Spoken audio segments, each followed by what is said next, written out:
Well, now I'm going to tell you this story. It's written for 4-year-old kids. But I want you to take a look at it for a moment from a different perspective and see if you can imagine exactly what it is that it's saying.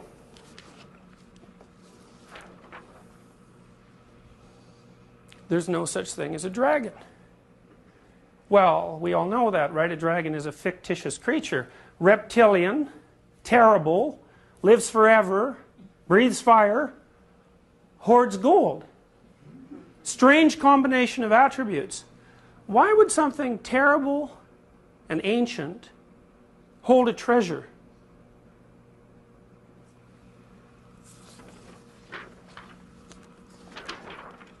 Billy Bixby was rather surprised when he woke up one morning and found a dragon in his room. It was a small dragon about the size of a kitten. The dragon wagged its tail happily when Billy patted its head. It's interesting, you know, in Chinese mythology, the dragon is a positive figure. In European mythology, the dragon is something to face in combat and destroy. Or something to face in combat and build something out of the pieces left over from the dragon. Billy went downstairs to tell his mother. There's no such thing as a dragon, said Billy's mother. And she said it like she meant it. Remember once my daughter had a nightmare. She was about 4. This was at the time when she first started to notice graffiti and litter. And both graffiti and litter bothered her. She couldn't understand the motivations behind the graffiti artist, and she didn't like the fact that there was litter cluttering up the world's order. And the reason she got sensitive to that as a child was because children are really, really dependent on order, right? I mean, and the reason for that is that their realm of competence is rather restricted. So they don't like to see things messed up. So little kids, for example, they're not happy with you if you play a game with them and then mess around with the rules of the game. They don't like that at all. They think that that's immoral activity to shake up the structure of the game. Well, anyways, while she was pondering all this, she came into our bedroom one night and said, "Dad, I had a nightmare." Now, we all know, right, nightmares aren't real, just like dragons. Dreams aren't real. Of course, which raises the question of why in the world you'd bother having them 6 or 7 hours a night every single day of your life, and why they're a recognized feature of animal behavior all the way down to the amphibian level.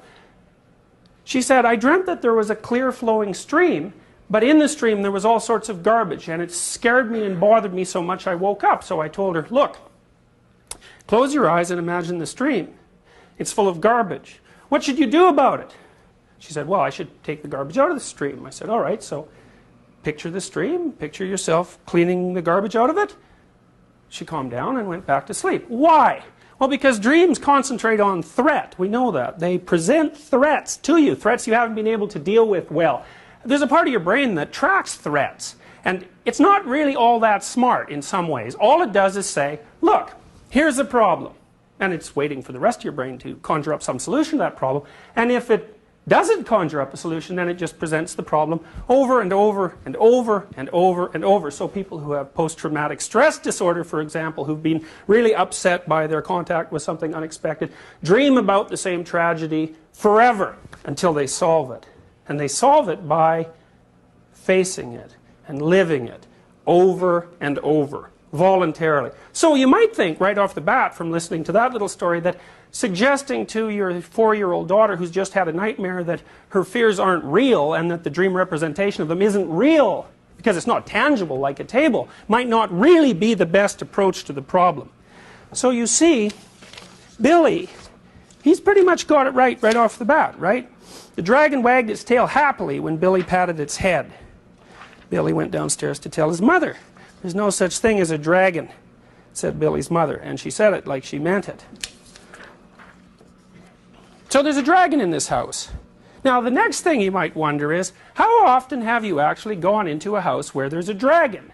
My guess is if you don't take this particularly specifically and allow yourself to use your imagination and to think metaphorically for a moment, you've all encountered dozens of houses that were filled right to the rafters with various dragons, all of which were being studiously ignored by the people who inhabited the house. Billy went back to his room and began to dress. The dragon came close to Billy in a friendly manner and wagged its tail, but Billy didn't pat it. If there's no such thing as something, it's silly to pat it on the head. Billy washed his face and hands and went down to breakfast. The dragon went along. It was bigger now, almost the size of a dog.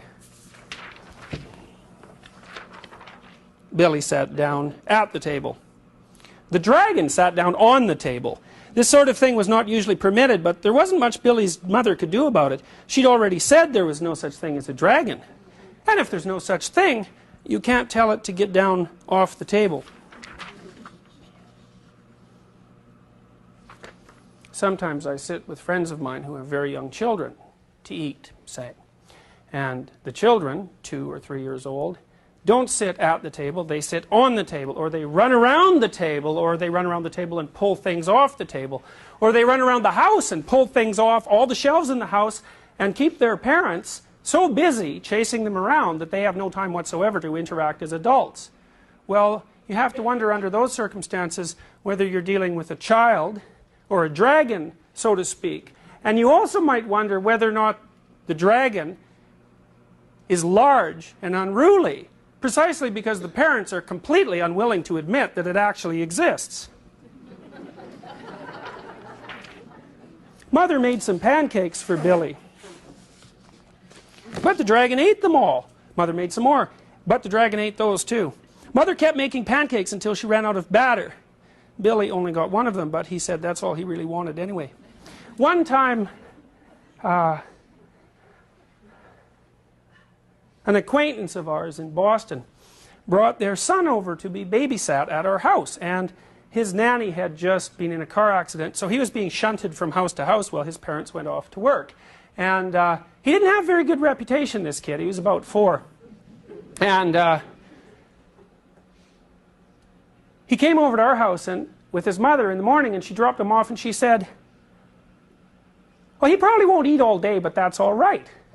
And I thought, no, he's 4. If he doesn't eat all day, that's not all right, right? Because kids, if they don't eat, they're basically horrible, right? If they don't sleep and they don't eat, they're horrible. So it isn't all right that he doesn't eat. So then you think, well, maybe there's some sort of dragon associated with this child that happens to be interfering perhaps with his ability to eat.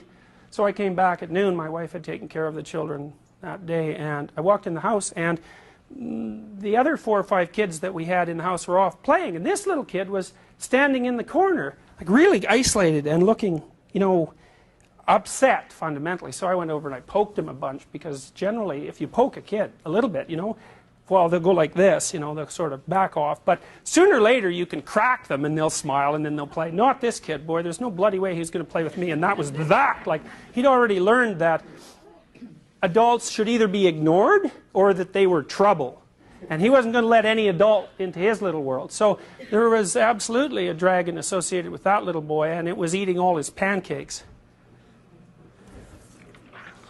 Billy went upstairs to brush his teeth. Mother started clearing the table. The dragon, who was quite as big as Mother by this time, made himself comfortable on the hall rug and went to sleep. I really like this one. By the time Billy came back downstairs, the dragon had grown so much he filled the hall. Billy had to go around by way of the living room to get to where his mother was. I didn't know dragons grew so fast, said Billy. There's no such thing as a dragon, said Mother firmly. Cleaning the downstairs took Mother all morning. What with the dragon in the way and having to climb in and out of windows to get from room to room. So, you know, you think back in your own experience when you've gone to a house where there's a dragon hiding underneath the living room rug and nobody's saying anything about it. And then you think, how long does it take to get something absolutely simple done in a house that's absolutely jammed to the rafters with unfinished business? Forever, right? Organizing people in a household like that, to even do something as simple as go out for breakfast in the morning, or even perhaps to make a meal, is virtually impossible. Why? Well, because there's something going on in the household that has been studiously ignored for a very long time and has grown so large as a consequence that it occupies the whole domain. By noon, the dragon filled the house. Its head hung out the front door, its tail hung out the back door, and there wasn't a room in the house that didn't have some part of the dragon in it.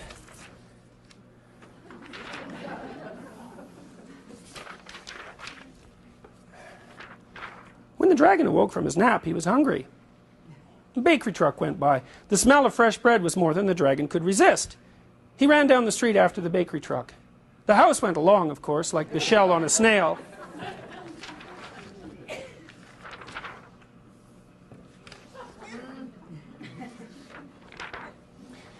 The mailman was just coming up the path with some mail for the Bixbys when their house rushed past him and headed down the street. He chased the Bixby's house for a few blocks, but he couldn't catch it. When Mr. Bixby came home for lunch, the first thing he noticed was that his house was gone. Luckily, one of the neighbors was able to tell him which way it went. You know, that sort of thing happens to people not infrequently too, right? They're not really looking around much at what's going on, and they come home from work one day and their house is gone. And what does that mean? Well, maybe their children have become completely alienated from them, or maybe their wife has decided suddenly, but of course not so suddenly, to leave. Why? Well, according to this story, it's because something ignored was growing in the house. Mr. Bixby got in his car and went looking for the house. He studied all the houses as he drove along. Finally, he saw one that looked familiar. Billy and Mrs. Bixby were waving from an upstairs window.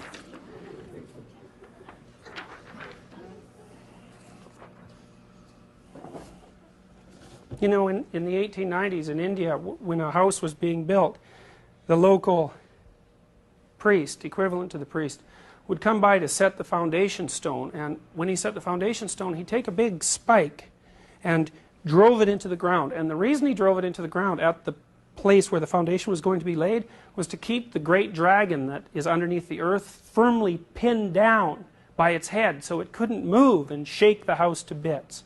And what does that mean? Well, it means the same thing that's meant in the New Testament when you're told not to build your house on a foundation of sand, right? It doesn't matter how good the house is or how well constructed it is or how rich it is if the foundation is made out of sand or if it rests on top of a dragon. There's nothing in that household that's ever going to be accomplished that's positive. And the wealthy display that the house might consist of is nothing but a sham. Mr. Bixby climbed over the dragon's head onto the porch roof and through the upstairs window. "How did this happen?" Mr. Bixby asked. "It was the dragon," said Billy. "There's no such thing," Mother started to say. "There is a dragon," Billy insisted, "a very big dragon." And Billy patted the dragon on the head. The dragon wagged its tail happily. Then, even faster than it had grown, the dragon started getting smaller. Soon it was kitten size again.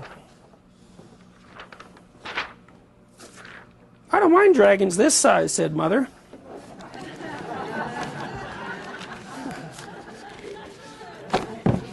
"Why did it have to grow so big?"